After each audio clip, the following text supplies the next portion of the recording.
Hello, Omar. My name is Amy. May I examine you? Yes. On general examination, note if the patient looks unwell, breathless, cyanosed, frightened or distressed, or has any scars. Please, could I see your hands? Signs in the hands may include tobacco staining, peripheral cyanosis, splinter hemorrhages, Janeway lesions, Osler nodes, and finger clubbing. Cardiovascular causes of clubbing include cyanotic congenital heart disease and bacterial endocarditis. Thank you.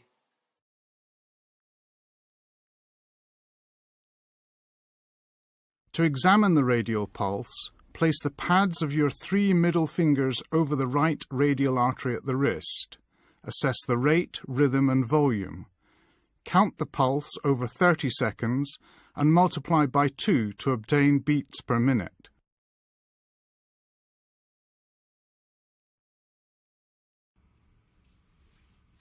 Do you have any pain in your shoulder? No. To detect a collapsing pulse, first check that the patient has no shoulder or arm pain or restriction on movement. Feel the pulse with the base of your fingers, then raise the patient's hand above their head. Palpate both radial pulses simultaneously, assessing any volume differences or delay. To measure the blood pressure, the patient should lie or sit and rest with the arm comfortably supported at about heart level and free of tight clothing. Position an appropriately sized cuff with the centre of the bladder over the brachial artery. Palpate the brachial pulse, which is medial to the biceps tendon, and inflate the cuff. The point at which the pulse becomes impalpable is a rough estimate of the systolic pressure. Inflate the cuff by a further 30 millimeters of mercury, then listen over the brachial artery with the stethoscope diaphragm. With the cuff inflated above systolic pressure, you should not hear anything. Slowly reduce the cuff pressure by 2 to 3 millimeters of mercury per second. Note the reading when you start to hear a regular tapping sound. This is the systolic pressure. Continue to deflate the cuff slowly. The point at which sounds are no longer heard is the diastolic pressure. More subtle features of the Korotkov sounds are described in the book.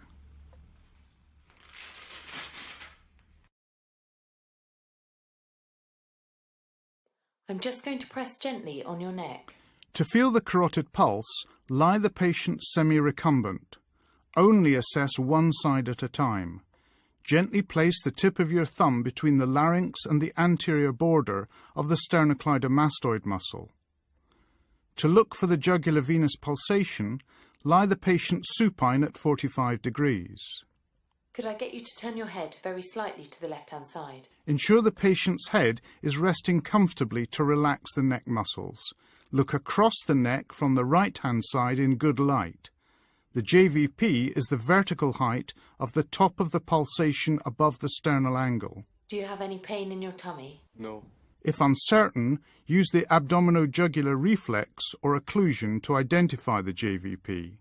I'm just going to have a look in your eyes. Look for xanthelasma, corneal arcus and conjunctival pallor. Could you open your mouth for me? And lift up your tongue. In the mouth, look for central cyanosis and dental caries. Thank you. Inspect the precordium with the patient sitting at 45 degrees and the shoulders horizontal. Look for surgical scars, visible pulsations and chest deformity. Lay your hand flat over the precordium to obtain a general impression of the cardiac impulse. Locate the apex beat by laying your fingers on the chest parallel to the rib spaces. It's normally in the 5th interspace at or medial to the midclavicular line. Note its character.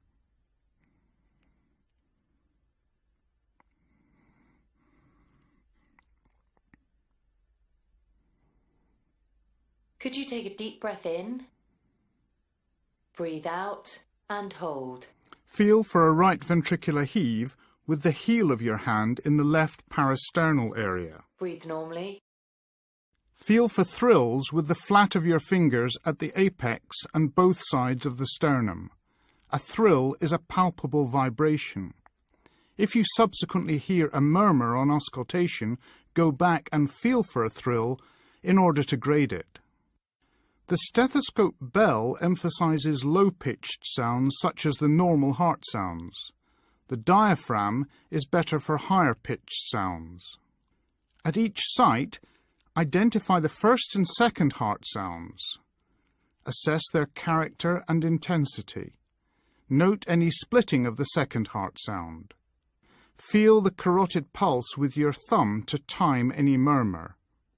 Concentrate in turn on systole and diastole. Listen for added sounds and then for murmurs. Soft diastolic murmurs are sometimes no more than a so-called absence of silence. Listen to the precordium systematically with the bell and then the diaphragm. Listen at the apex where you felt the apex beat. This is a good site to hear mitral murmurs. The lower left sternal border is the best place to hear the murmur of a VSD. The upper left sternal border is the best place to hear pulmonary valve murmurs, and the upper right sternal border is a good place to hear the murmur of aortic stenosis. Please take a breath in and hold. Breathe normally. Listen over the carotids with the diaphragm. You may hear the radiation of an aortic stenosis murmur or carotid bruise. Listen in the left axilla with the diaphragm. The pansystolic murmur of mitral regurgitation, often described as loud and blowing, can radiate here. Next, listen specifically for mitral stenosis with the bell at the apex.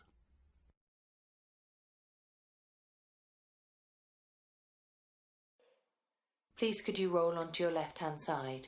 This is accentuated in the left lateral position. It's a mid-diastolic rumbling sound which may follow an opening snap. Please could you sit forward for me?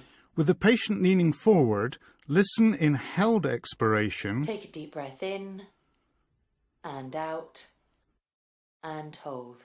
For the murmur of aortic regurgitation, best heard at the left sternal edge in the third or fourth intercostal space. Listen over both lung bases posteriorly with the bell for the crackles of pulmonary edema. And in and out. Examine for superficial edema over the sacrum, a common location when patients are bedbound. Use 2 fingers, press gently for a few seconds, and see if this leaves an indentation. Please lie yourself flat. Now examine the peripheral vascular system in the abdomen and legs. I'm just going to put you flat. Inspect the abdomen for visible pulsation or surgical scars. Palpate over the abdominal aorta.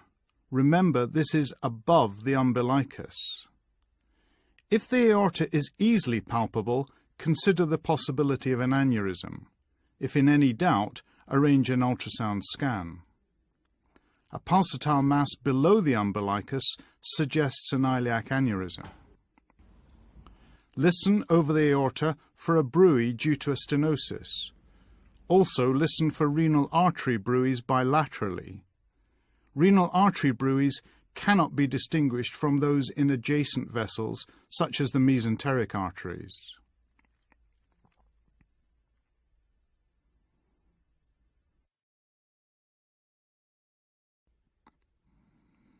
Inspect the legs and feet, considering ischemia and venous insufficiency. Look for colour change, loss of hair, surgical scars, and feel for temperature differences in the feet. Pay particular attention to the position, margin, depth, and colour of any ulceration. Look specifically between the toes and heels for ischemic changes.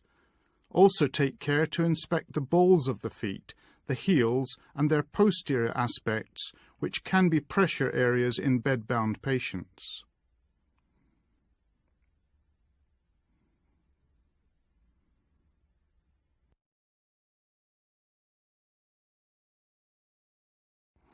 Palpate the lower limb pulses, beginning with the femoral pulses. Explain what you're going to do.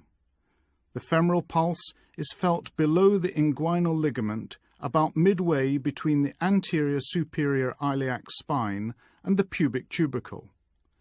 Use the pads of your extended index and middle fingers. This pulse can be difficult to feel in obese patients. Remember that the common femoral artery is frequently used for vascular access during percutaneous interventions. Simultaneously palpate the right femoral and right radial pulses to check for radiofemoral delay, a sign of aortic coarctation. Use the stethoscope diaphragm to listen for femoral artery bruits. A bruit is a rushing sound made by turbulent flow due to narrowing or irregularity of the vessel lumen. Remember that if a vessel is completely occluded, there will not be a bruit.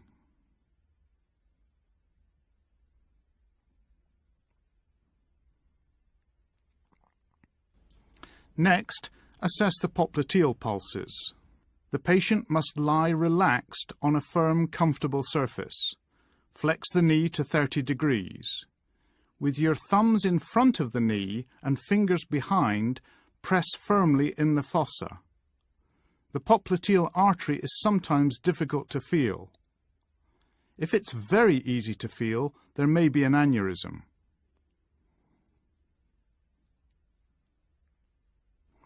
Feel the posterior tibial pulse 2 centimeters behind and 2 centimeters below the medial malleolus of the ankle. Palpate using the pads of your middle 3 fingers. Feel midway down the dorsum of the foot, just lateral to the tendon of extensor hallucis longus, for the dorsalis pedis pulse. Use a Doppler probe to measure the ankle brachial pressure index. I'm going to lift your leg. To perform Berger's test, the patient should lie supine. Raise the patient's feet and support the legs at 45 degrees to the horizontal for 2 to 3 minutes. Look for pallor on elevation and emptying or guttering of the superficial veins.